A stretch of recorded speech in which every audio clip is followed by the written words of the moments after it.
Thank you for a very warm welcome, very warm Irish welcome. I met Leanna a few weeks ago at another event over here, and I just wanted to sort of come and talk to you guys about a little bit about GCMA, a little bit about the strategy, I suppose, that I think golf clubs need to pursue or put together, and to talk a little bit about the work we're doing with the RNA, and a little bit about how that will work later on, and the things I think that we can all learn from one another.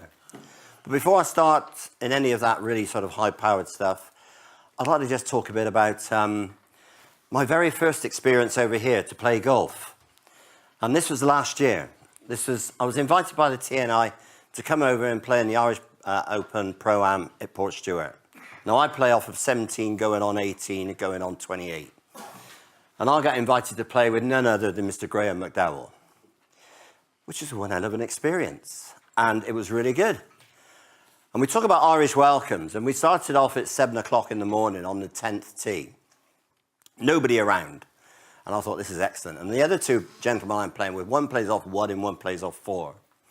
So as you can imagine, this is quite daunting for somebody who plays off 17, 18, whatever. And by the time we got around to the first, the whole place was crowded. The grandstand behind us was crowded. They're 3 or 4 deep down the left-hand side. And the guy who plays off 1 put it into the rubbish out on the right-hand side at Portstewart. And the guy who plays off 4 put it right over the top of the crowd. So Graham McDowell said, it's up to you and me then. Not much pressure there then. Driver, straight back in the bag. 5-wood, hit it straight down the middle, and the crowd applauded. And for me, that was good enough. So that was my Irish welcome, and I thoroughly enjoyed it. And I've been telling everybody about it since. So when we talked about familiarisation trips, they work. Because I haven't stopped talking about my experience at Graham McDowell, my experience at Portstewart, my experience in Ireland. So believe me, they work. But I want to talk to you a bit more about GCMA and about golf clubs and what we're about. As Leanne said, I've been involved in golf club management for nearly 26, 27 years now. I managed 3 clubs really in my time. 1 a proprietary club, which is where I entered into it, 2 private members clubs, and 2 different private members clubs. You know, we all manage golf clubs. We all got 18 holes or a mixture of. We all got a clubhouse, but that's about as close as it gets to the next one, because they're all different. So when I joined GCMA, it took me a while to understand what golf club managers are about and what they want and what they need and what support they need. And a lot of the support comes from one another, which I'll talk about in a second. But our sort of mission, Bert talked about a mission that his staff came up with earlier on. This is a mission that we sort of eventually got to, promoting a culture of excellence in golf clubs. And that's what we try to do. But it's not something we do very easily. It's not something that arrives on your doorstep and that's it. And I'm still learning. I'm still talking to people, and I still learn every day. Last week I was fortunate enough to go over to Scotland, and I spoke to Chris Spencer, who's the managing secretary at Glasgow Golf Club. Glasgow Golf Club burnt down. Whoosh, gone. Grade 2 listed building. What lessons has Chris learned? Well, we're actually going to do a workshop with him at BTME at Harrogate in January. But the one lesson he said, we had 2 years business interruption because we felt that was enough. A grade 2 listed building is going to take them 3 years to rebuild. That's one hell of a lesson. I think he'll tell more about it at the workshop we do in January. So we're still learning. GCMA, founded 1993, 1,700 members, spread over 16 regions in the UK. But we work on, and we've worked towards, in the last 6 years that I've been on post, in how we can deliver a business strategy. And that business strategy, it makes no difference whether it's GCMA or it's your golf club. Every golf club needs to understand they're a business. Whether you're a private member, proprietary, owned, resort, the open venue, you're still a business. And that was the sort of lessons that we had to learn. And we learned from some of our mistakes. We learned about communicating with members. Again, Bert just talked about those newsletters that go out. But it's not just about newsletters, it's about social media, which we're going to talk about this afternoon. We did a full review of everything that we do to start again. And then we looked at who our target audience was. And we looked at, there's a lot of more younger managers coming through now. There's a lot of women coming into golf management. 5 years ago, GCMA had 128 lady members. Last year, we had 240. And it's growing. And then we started talking about our own membership growth. How can we be sustainable? How can we be going forward? Our own governance needed to change. We need to change to, dare I say, a younger chairman, somebody who's in the business, somebody who knows where the business is going. This guy is Phil Grice. He's the GM at Royal Norwich Golf Club. Royal Norwich Golf Club is a golf club that's actually picking the golf club up from one site and moving it to a second site. Massive, complex, massive job to do. But it goes back to the old thing, if you want something done, give it to a busy person. Phil has been in post now nearly 6 months and is beginning to ring the changes and beginning to take the association forward as we all want to. But it's not just about his governance. It's understanding the age and gender is needed on the board. And how often do I see in our friends at PGA, who I talk to very often, they still maintain a male-only board on the main board, not the regions.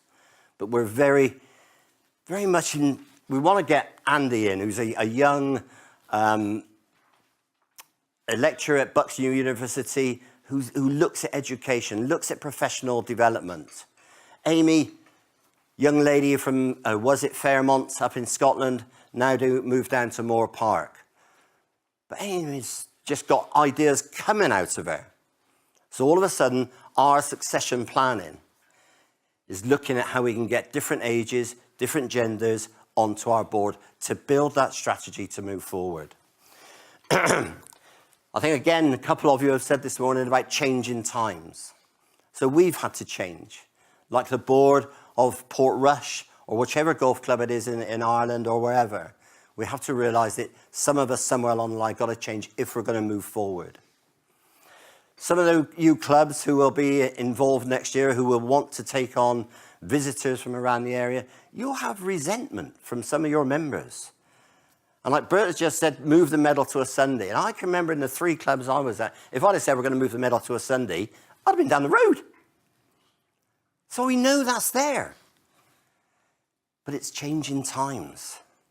So in our board, we had to change how we have skills appointed directors. So we changed it to marketing communications, a commercial director, a membership, professional development and education. So Amy is going to take on the membership role. Andy will take the professional development. We haven't got anybody for commercial and marketing yet, but come the AGM in April next year, we will make sure those people are on board. So we can start to build our strategy to go forward. But it's not just appointing those people, it's how we put succession plans into place. How you as a golf club need to have those succession plans to move the golf club forward. All of you have got a busy year next year. The question I suppose I'm asking is the golf club ready? Is the strategy ready for the golf club?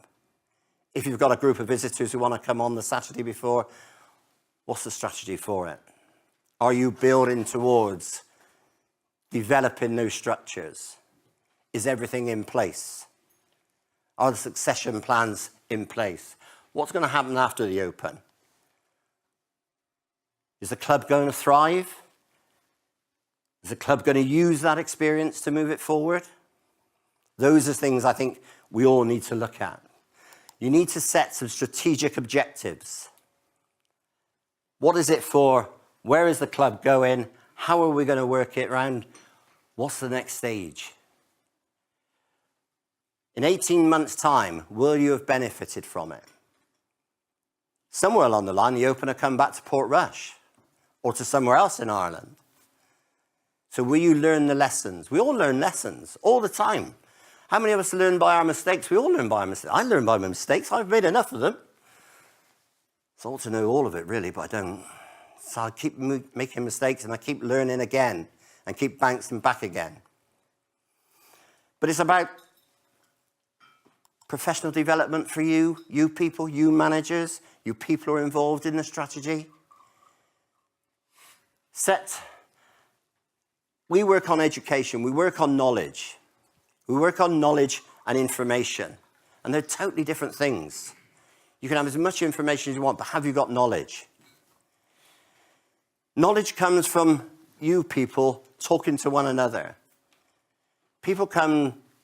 Knowledge comes from stood at the bar, having a beer, understanding what went on at that golf club, how you dealt with the tour operators, how you dealt with the disaster or the crisis management. Those are things that you've got to pick up. We deliver knowledge, but we deliver information. We deliver it through different ways, through changing times. We're developing an information hub, but we're developing it for golf club managers and for visitors to our site as well. So we will look at the qualifying education, diplomas, principles. We're now developing online stuff so that we can work with the club board and the committees, because we know that club committees, club boards, sometimes don't always work on the same level as you. Sometimes it's a problem. A lot of times they're on a different wavelength than you. So somehow we're going to try and work with the home unions, Ireland, England, Scotland, Wales, and see if we can work to educate, to inform those people. How we're doing it is we'll look at online. We'll look at how we can do online information.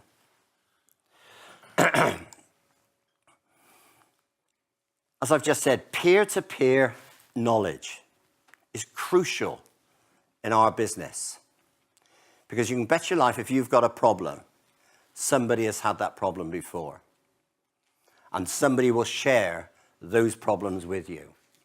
We introduced recently affiliate membership for people who are not golf club managers, but people who are coming up through the management structure. So if Bert's got 2 assistant managers, I don't know if you have or not, those people can come into our affiliate membership. If some of you are in golf club management, but you're not the managing, why don't you come into affiliate membership? What does it give you? It gives you information, it gives you communication, it gives you a copy of trade magazines. And by the way, this is JR, who's a member of ours, who sits with the rules people at the Open, and he'll be in Portrush next year. It's a great job, because he gets asked by the Americans if there's a ruling needed. And he's quite busy, because they don't understand it all the time. But it's understanding communications. I wanted to talk a little about clusters. Somebody else said it, I think one of them talked about clusters earlier on, and about working together with clubs. And this goes back to my time, and I was managing a club in the Cotswold called Chipping Sodbury Golf Club. Little market town, busy golf club. When I went there, they had about 800 members. And then we had the recession, and we had 600 members, and I didn't go down very well. But it wasn't my fault. But we decided to look at how we could build. And we created a cluster called Cotswold Golf Breaks. And I just looked just now, and Cotswold Golf Breaks is still there, and it's still running. And that's probably 10, 12 years ago we started that. And it was just 3 clubs, 1 hotel, got ourselves together and started working on how we could improve our green fee income. And it was interesting that it eventually brought us in the first year about £8,000 of green fee income, which is not massive, but it started to build. And the interesting point was that they all came in 4s or 8s, or at the very most 12. So we'd almost sneak them onto the golf course with nobody else looking and nobody else seeing them. But it gradually brought more income in. And it was just a cluster of clubs that we felt that were a way forward. And as I said, I've just looked just now, and it's still working today. And then we've looked at, now as we move forward, and I've just said about the women who've increased in membership. So last year, we created the Women's Golf Leadership Group. And this is 35 ladies who came to the first meeting. And we invited them from all walks of life. So some of these ladies here, these ladies are bigger, the Greenkeepers Association. This lady here, this lady works in HR in golf. But all of them came together. And it was interesting that for the first few minutes, nobody spoke. And then gradually, and I'm chairing this, mine. You know, so 35 ladies, I'm chairing it. And it was interesting. But it was really good that as the day wore on, they all started to discuss issues which were relevant to them. Relevant to them in their own world. Some of them talked about whether it's sage accountancy or whatever. Others talked about their own issues. But they all want to meet again. And they will meet again. And we're now doing it again this year. So it's important that those peer-to-peer sharing knowledge work. We then talked how we develop the younger managers. So we created the Younger Managers Group. And last year we took the Younger Managers Group to Le Golf National in Paris before the Ryder Cup. And we shared knowledge there together with Paul Armitage, who's the GM at National. And again, we shared how they delivered the Ryder Cup. And since then, we've learned different things about it. How in France, the greenkeepers couldn't work any more than, I can't remember how many hours it is, but I think it was any more than 60 hours within the 1 week. How Ian Carter, who does the commentary, couldn't work any more than 60 hours. So Ian Carter couldn't commentate on Wednesday on the final practice day. Otherwise, the French unions would have closed them down. So is it relevant? Probably not. But it's information that people share with one another. It's important that information is shared. Leading into next year, you people need to be really talking to one another and understanding those issues. So it's also about promoting excellence as well. And we do a series of management awards which will be delivered at the National Conference, which is November 2009.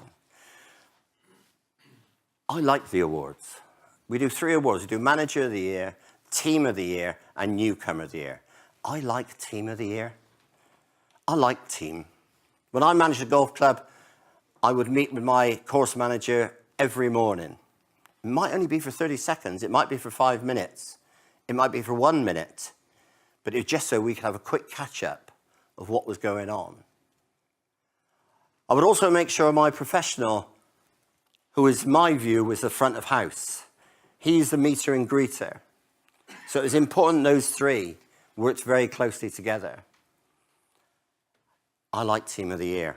And we will award for Team of the Year in November 2019. But at that conference, we've already looking at how we can move things on. And I've spoken to Wilma over at Portrush, and we've agreed that Wilma will come and speak at the conference in November. And she will reflect on what's gone on, reflect on how she got it to there. And I've already been over and spoken to her, like many of you will have spoken to her. I've spoken to her for a couple of occasions. And I said to her, would she speak at the conference? And first of all, she said yes, then she said no. She said, I'll do a question and answer, but I'm not doing a stand-up. Okay. So we thought, well, I wonder if we can move that on. So only last week, we decided that we're trying to get Ian Carter to do the Q&A as well. But rather than just doing it with Wilma, we've now asked Colin Burns, who's the GM at Winged Foot in the US, if he'd come over as well. So we do a Q&A with Wilma and Colin Burns from Winged Foot about how these 2 events are different, or how they're the same, how they got from A to B. I wonder if those 2 people have ever met each other before, and I don't know the answer. But I think in the same way, if you guys may be looking, how do we do that? What's going to happen the next time we get the Open in Ireland? Have we learned? Did we get it right? And sometimes you only get one crack at it. But I want us to reflect with Wilma or Colin Burns how we deliver that. You talked earlier on about this family welcome, and I keep coming back to it. And I think it's a great journey that you're all on at the moment, and I really do. And obviously the journey has been building for a long time. But we had a lady at our conference in 2019, it's not up there, a lady called Linda Moyer. Linda Moyer is the lady who was involved with customer service at Virgin Atlantic. And then she took on the role to look after the 15,000 volunteers for the Olympic Games in 2012. She took on the role to look after 15,000 game makers. She came and spoke at the conference, and she was by far the best presenter we had on board. But the thing that she left with us, and if you don't remember anything else from what I'm dribbling on about today, it was this, and it stayed with me. It's brilliant basics, magic touches. And it's more or less what you were saying earlier on. It's just having that little bit. So today when I arrived, I met Lauren and the ladies outside, and I took their picture, and they're going, "What are you doing, weirdo?" But it was a great welcome. I'm sorry it's a bit dark, but it was a great welcome. So it's those little magic touches on top of your brilliant basics.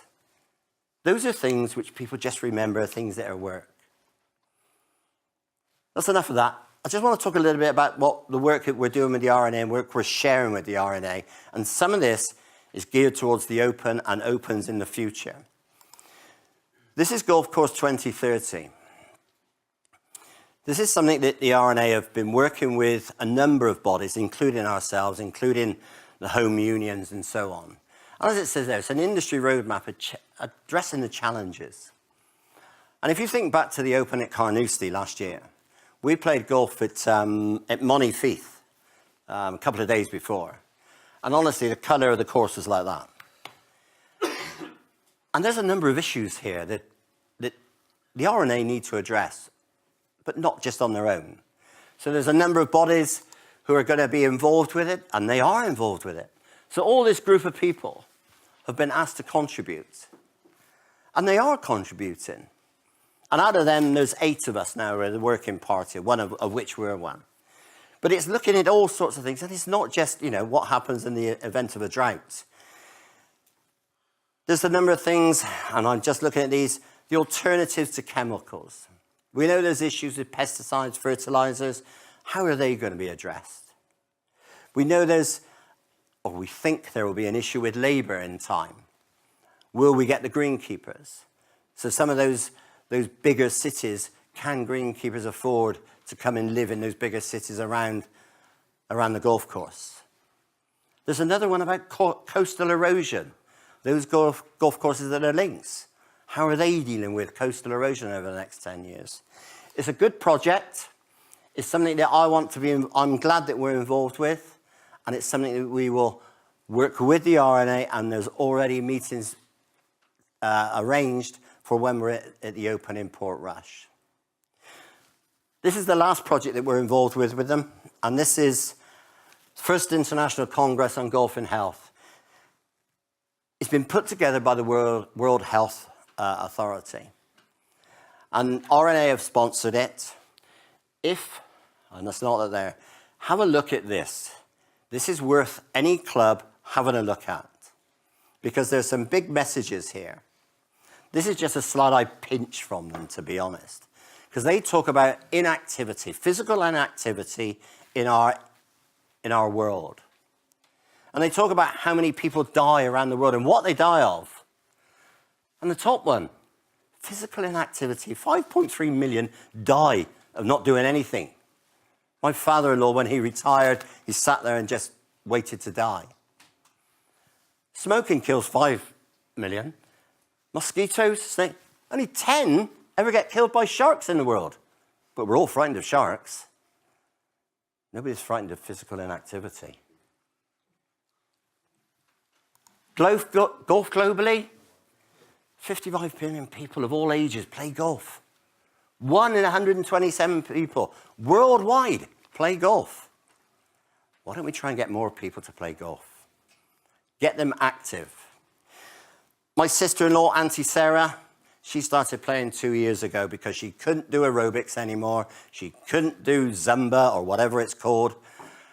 And she started playing golf. So I just tracked and see how she got on. She absolutely loves it. And she had a very warm welcome from the 2 clubs that she went to.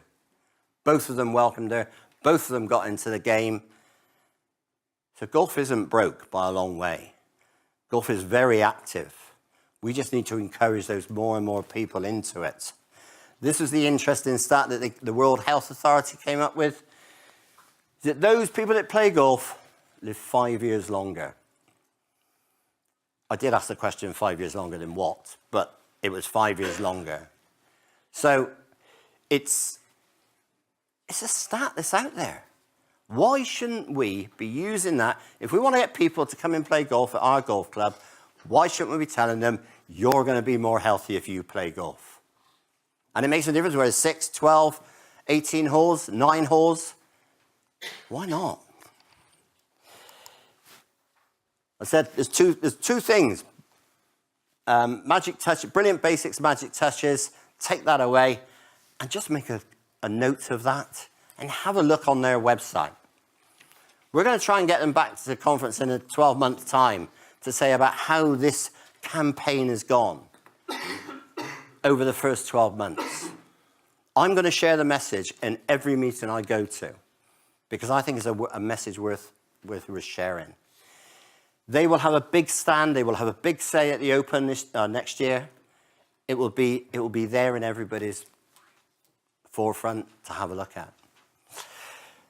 Ladies and gentlemen, I wish you all well for next year. I hope the Open is absolutely brilliant and you have loads of people coming in and they thoroughly enjoy Ireland. I think it's about the 4th time I've been to Belfast here. I absolutely love it, and I mean that. I really do, and I can't wait for the Open in Portrush next year. And I might even have a game with Graham McDowell if he's around, but hey, we'll see. Thank you very much.